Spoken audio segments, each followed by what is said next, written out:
Okay? So anyway, here we are at the new year, the year of the fire bird. Everyone goes on and on about roosters. But actually, Tibetans didn't like to keep chickens and eat chickens because one chicken is a meal, a whole life. And they preferred yaks, where you could eat them for a month. It's still a sin. But, you know, they didn't like small animals. So they weren't really that big. And maybe Chinese, they made more of a fuss on roosters, yeah, because they're farmers more. And there are some chickens in Tibet, but they were not high altitude chickens. But they're not, you know, it doesn't have to be a rooster, it's a bird. And a firebird is a phoenix. And a phoenix is a bird that rises out of ashes in glory. So somehow, I'm so sad about what happened in November. It was such a disaster. I practically feel guilty because I'm a white man too, quote unquote, whatever that is. I don't know, there's people like Mitch McConnell, he's Irish. He doesn't even know that in the 19th century, especially in 17th century, Irish were considered black. They weren't even considered white. Neither were Italians, nor like the Albanians or anything like that. You know, the Anglos here in America, they're pretty picky about who they let to be white. So I don't know what Mitch McConnell thinks he is, for example. But Ryan, you know, they're a bunch of like lower races themselves. You know, if you're going to get all snobby and like racist. So you shouldn't be racist. But anyway, I'm so sad about it. But I feel guilty because I am one of those types looking. And, but I'm not really, but that's the lineage I was born in this life. And it's just terrible. But, you know, it's business as usual with a little increment here, a little there and the other. At the leadership level, on the social level, it was great. Underneath Obama, all wonderful things happened. I think he couldn't quite master the foreign policy business and deal with the disaster created by Bush, the Bushes, you know, in the Muslim world and Israel. You know, the horrible things created by the right wing in Israel, rather not all of the nice Israelis, but the right wingers there. He couldn't deal with all of that. But under him, so socially, we got the LGBTQ, we got the, you know, same-sex marriage, we got equalities here and there, but women's role was raising. We almost had a female president. We really did. She really won the election again. If they hadn't vote suppressed, cheated the vote in those swing states and in southern states. This whole myth of how powerful they are with their red thing is all baloney. They're only powerful by, thanks to the rotten Supreme Court, by suppressing votes, you understand, and miscounting votes in all the 25 or 30, whatever it is, Republican Secretary of State states. Not sure they wouldn't let them recount the votes. But then, does Hillary really go after them to recount the vote? No. Oh no, business as usual. Oh no, it isn't rigged. That's the problem, is the conventional good people, even, still not getting there in regard to the climate change, in regard to the destruction of Tibet, in regard to Standing Rock, and to the petroleum industry, in regard to the military industry. The semi-good people are still not getting there. So we're getting a taste of Hitler. And luckily, it's not 1932, and we have Facebook, and we have whatever, TV, and we have the press, the so-called enemies of the crooked people. And now we are having to activate. We've been kind of thinking, well, you know, Obama will take care of it. Clinton will take care of it. Carter will take care of it. They wouldn't take care of it. They were a bit better than the other horrors, but they, Monster, Ayn Rand acolytes and so on, but they take everything away from everybody, people. But it's not been taken care of, and we've reached a perilous state on the planet. And somehow this is accelerating our confrontation with the perilous state. And in a way, this election really reduced the land of the free and the home of the brave, worldwide as well as here, already in a mere month. It has reduced us to ashes, you know, within the monkey year. So now we have to be all together, the phoenix. We can't rely on this one person to do it, that person to do it. All of us have to rise as the phoenix. All of us have to stand up with the Standing Rock I say, you know, I want to say Tibet, the whole giant plateau, roof of the world, Tibet, size of the entire west of the Mississippi, you know, all of Western Europe. It is the standing rock for 60 years. It has been polluted. It has been genocided, its people. It has been corrupted. It has been desertified. It has been clear-cut. It has been environmentally damaged badly.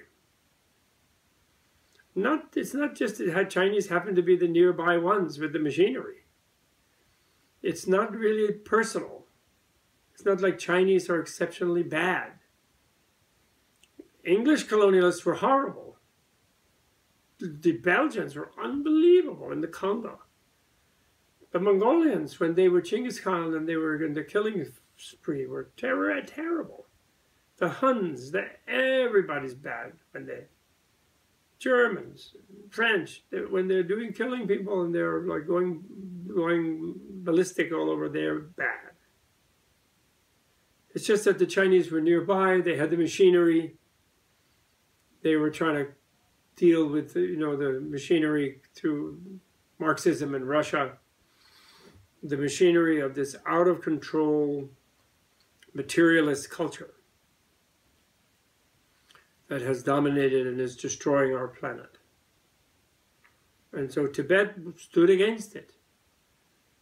The Tibetans stood for something spiritual. You know, it's not that they're not standing for the earth, and the earth is so great. It is great, but they're standing for the spiritual reality of human life and its preciousness and value, and the lives of all the beings we're interwoven with. And that they having beautiful environment shaped by the time machine, the evolution machine, to maximize the evolutionary potential of every migrant being, and maximizing the potential support system for humans who can become beyond consumers and destroyers, can become Buddhas and bring as many animals into Buddha human form as possible, but also keep them in nice animal form too. That's one thing humans can learn to do as Buddhas. So there is a high value in human life, but it's not that the animals are just there to feed them. The beef industry is almost as bad. I mean, it's all interwoven with the petroleum industry, but it is terrible for the planet. So destructive. Not only to the cows and the steers, but to the planet. It's just terrible. And the whole, you know, petroleum agriculture is terrible. Not saving the world. Will not save the world that way. So Tibet is the longer term standing rock, but is no better or more important than the South Dakota standing rock. Or North Dakota standing rock. The whole world is the standing rock. And we all are the phoenix who have to rise and insist with our flaming wings that these people, these poor people, we don't hate them. We don't hate Hitler. We don't hate Trump. We don't hate all the dreadful, nasty Ayn Rand disciples who have infiltrated the Congress or who dominate the petroleum industry and who don't represent us. They just want to like deprive everyone. They think that'll make them great. To have to struggle and die, and poor ones could just die, you know, and they'd be fine. They have such a really heartless attitude. We don't hate them. We feel very, very sad for them. They're doing the worst things they could be doing with their human lives, namely harming others. And they're very dissatisfied themselves. They have no magnificence. They have no fulfillment themselves. That's why they're so vain and narcissistic and insatiable and dreadful and ferocious about it. But in our flaming wings, we have to rise and show them the path to real happiness, which is love and compassion, tolerance, freedom, and supporting the poor, and taking care of them, and laying off the animals, and saving the trees and the water, planting more trees. Insane thing about the beef industry, where Brazil is terrible now. They're cutting away the rainforest like mad, higher pace than ever, to grow more feed for cows. 81% of the arable land in the US grows feed for animals to then be fed to humans, which instead of feeding the humans with many more humans with what could be grown, giving the animals a break, maybe milking some of them for some dairy or whatever. But no need for this cuckoo thing. We have to see that. It does not lead to happiness. It leads to cancer and sickness and terrible life, not to mention future life as an animal, yourself being eaten by other animals.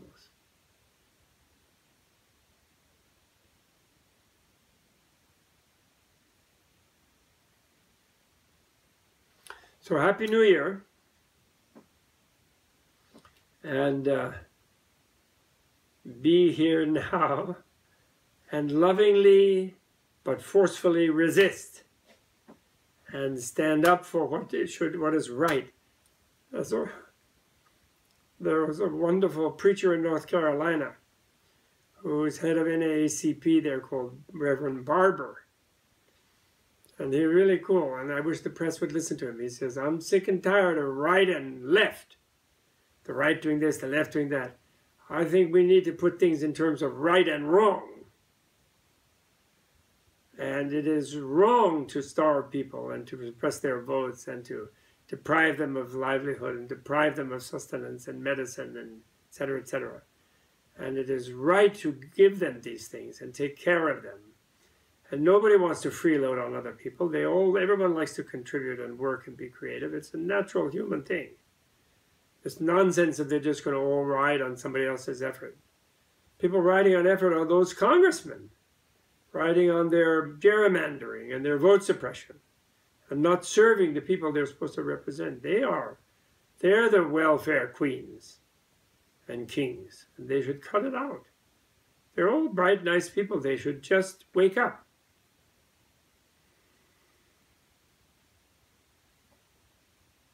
And realize what the American dream is, which is taking care of everybody on the whole planet, actually. That's really what it is. On every level. As Dalai Lama said, when he visited Monticello and the Jefferson Memorial in Washington, I think I'm his reincarnation, he said. Okay, enough. Thank you very much. All the best.